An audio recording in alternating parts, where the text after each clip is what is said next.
Hi friends, welcome to my channel. तो आज के वीडियो में लोग देखने वाले हैं बायो के कुछ इंपॉर्टेंट क्वेश्चन।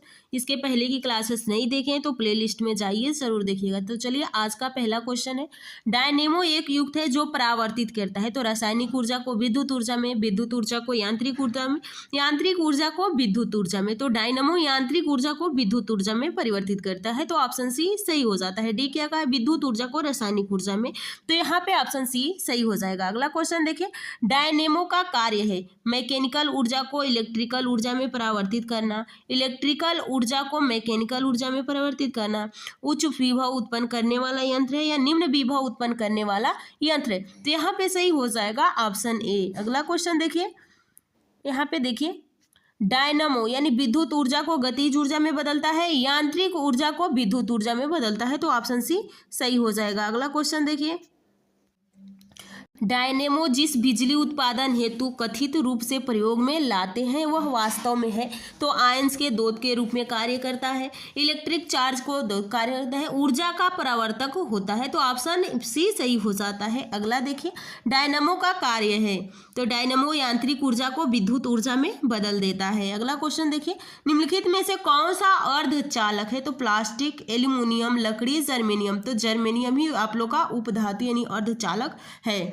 अगला देखिए, निम्न में से कौन सी धातु अर्धचालक यानी सेमीकंडक्टर की तरह ट्रांजिस्टर में प्रयोग होती है? तो तांबा, जर्मेनियम, ग्रेफाइट, चांदी। तो यहाँ पे सही हो जाएगा ऑप्शन बी। अगला क्वेश्चन देखिए, एक मकान में दो बल्ब में से एक दूसरे से अधिक रोशनी देता है, चमकदार है, इन दोनों में से किस बल्ब में उच्चतर अवरोधक होगा? तो मंद रोशनी वाला बल्ब में, अधिक रोशनी वाला बल्ब में। तो यहाँ पे सही हो जाएगा ऑप्शन ए यानी मंद रोशनी वाला बल्ब में। अगला देखिए, एक मकान में दो बल्ब लगे हैं, उनमें से एक दूसरे से अधिक प्रकाश देता है, निम्न में से कौन सा कथन सही है? तो प्रकाश की दीप्त रजिस्टेंस पर निर्भर नहीं है, दोनों बल्ब में रजिस्टेंस समान है। अगला, अधिक प्रकाश वाली बल्ब में रजिस्टेंस अधिक है, कम प्रकाश वाले बल्ब में रजिस्टेंस अधिक है, यानी प्रतिरोध ज़्यादा होगा तो प्रकाश धारा कम जाएगी। यानी प्रतिरोध क्या करता है? धारा के विपरीत कार्य, यानी धारा को रोकने का कार्य करता है। तो जब प्रतिरोध बढ़ेगा तो धारा घट जाएगी। अगला देखिए, एक मकान में दो बल्ब लगे हैं, उनमें से एक दूसरे से अधिक विद्युत मान है, इस संदर्भ में निम्न में से कौन सा कथन सही है? तो बी है, मंद बल्ब का प्रतिरोध अधिक होगा, यानी प्रतिरोध अधिक होगा। बिजली के बल्ब की अपेक्षा एक फ्लोरेसेंट ट्यूब को अधिमान दिया जाता है।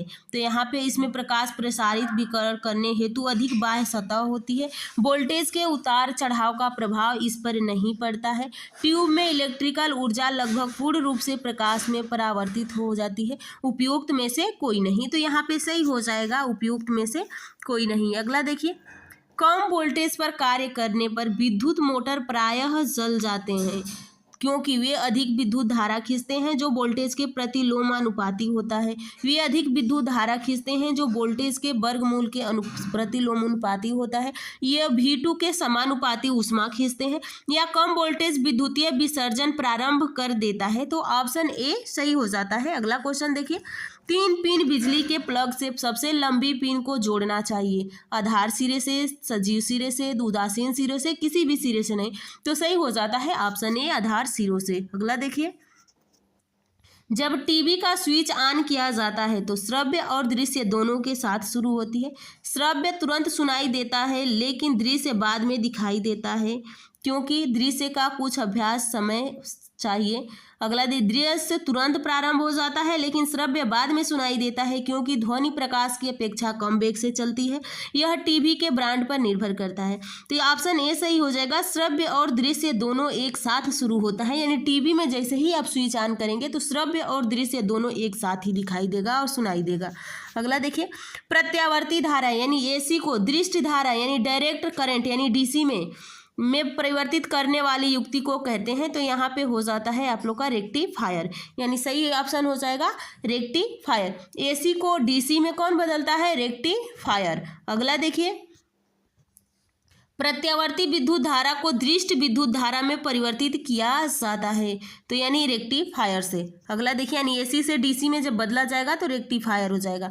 ट्रांसफार्मर प्रयुक्त होता है तो एसी को डीसी में बदलने के लिए।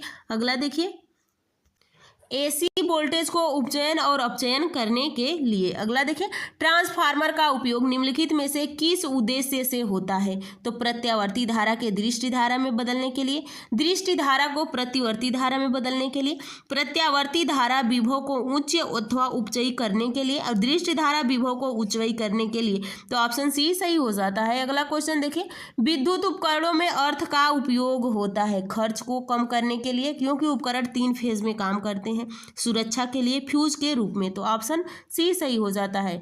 कुछ समय प्रयोग में आने के बाद बड़े ट्रांसफार्मर गर्म हो जाते हैं। इसका कारण यह है, तथ्य है कि यहाँ पे आप देखिए, यहाँ पे कहा गया कि धारा ट्रांसफार्मर में ऊष्मा उत्पन्न करती है, बिल्कुल सही है। ट्रांसफार्मर में हिस्टेरेसिस हानि होती है।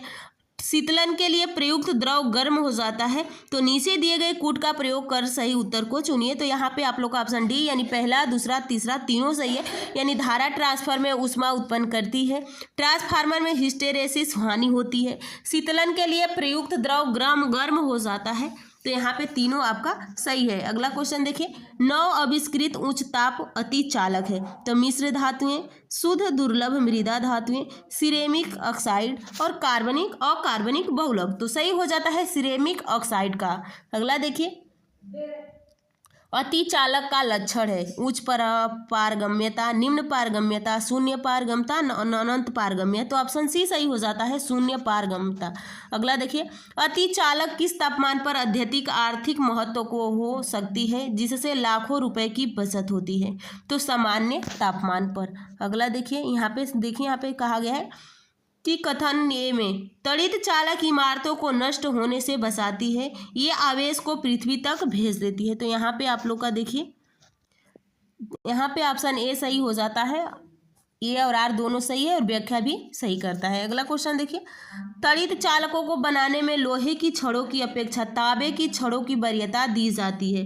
लोहे की तुलना में तांबा विद्युत का अधिक सुचालक है और वायुमंडलीय परिस्थिति में सरलता से ऑक्सीकृत नहीं होता है। तो उपयुक्त में से कौन सा सही है? तो ऑप्शन ए सही हो जाएगा। नहीं, ऑप्शन ए आपको पता होगा कि जो त्वरित तार होता है वो कॉपर का ही बना होता है, यानी तांबे का बना होता है। तो यहाँ पे सही हो जाएगा ऑप्शन ए, यानी ए और आर दोनों सही है और व्याख्या भी सही है। अगला देखिए, फ्यूज में प्रयुक्त होने वाली तार की विशेषताएं हैं। तो जो फ्यूज में होता है क्या होता है, उसका उच्च प्रतिरोध होगा और निम्न गलनांक होगा, कि जैसे ही धारा अधिक जाएगी तो वो जो तार है क्या हो जाएगा, गल जाएगा। तो उच्च प्रतिरोध होगा और निम्न गलनांक होगा। अगला देखिए, घर की सुरक्षा विद्युत सप्लाइयों के लिए उपयोग में आने वाली फ्यूज तार जिसे धातु का बना होता है, किस धातु का फ्यूज तार बना होता है? तो वहाँ पे सही हो जाएगा प्रतिरोध अधिक होता है या गलनांक कम होता है, गलनांक ज़्यादा होता है, प्रतिरोध कम होता है।